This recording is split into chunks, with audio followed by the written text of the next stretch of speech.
Alvaro Morata, you're being linked with a loan move for him. In fact, it seems like it might have been a deal that's done. Is there any truth in that? No. Now or ever? No, there's no truth in that, you know. That's all I can say. I have not been in touch with them. You also said Alvaro Morata is someone you're not interested in. He's played in the Champions League this season. Looking ahead to January, would you be willing to buy a player who couldn't play in the Champions League, assuming things go well in Naples, and have somebody who would just be available for the Premier League and FA Cup? I'm not concerned about that. You know, we have at the moment Yaya Sanogo, who is a striker that we brought in during the summer, who is for me coming back from injury in January. So hopefully he will help us in the second part of the season. Alexandre Pato, Arsene, there's a suggestion that Alexandre Pato is a player that you've made a bid for. No. Is there any interest there at all? No. Well, from Saturday against Cardiff, I believe we will lose Sanya, who has a slight hamstring problem, and he should be out for tomorrow's game. And how will you cover that? Carl Jenkinson likely to come in? Is that fair? Jenkinson is likely to come back, yes. It's a shame to disrupt that defence because it's been one of your strengths, particularly in the last month or so. Yes, but we'll repeat, we have so many games that in some positions I will have to change. Full-back position is one of them that is very demanding. Of course, central defence is less physical, runnings less, so it's a little bit less demanding on the physical side. It's more on the concentration side. But you expect when you play so many games of that intensity to lose one or two players during these games, yes.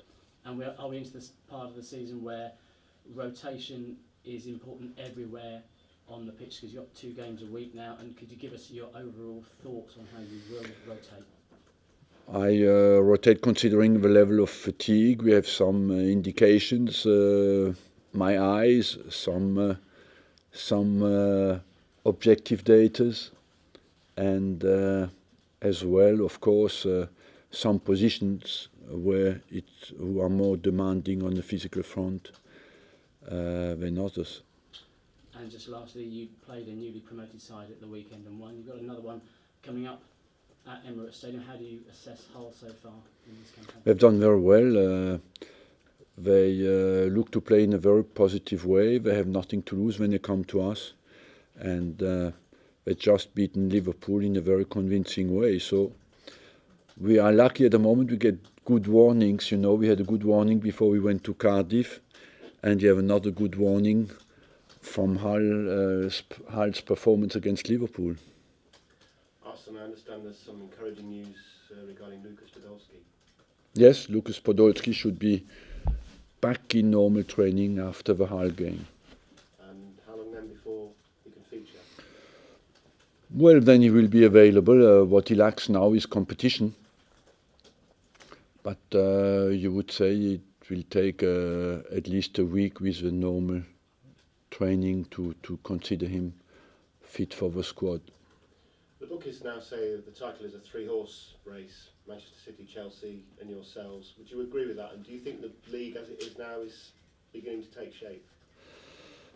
Look, the bookies have an opinion that you can understand because they just look at the table. And I wouldn't rule some other teams out like Man United. And it's a bit early to make any prediction on the championship. What is more at stake for us is the consistency, to keep the consistency that we have shown until now, and to transfer that in the games that are coming up, because it's a very difficult month we have in front of us. And if we can maintain the quality in our game and our concentration and our solidarity level, we have a good chance.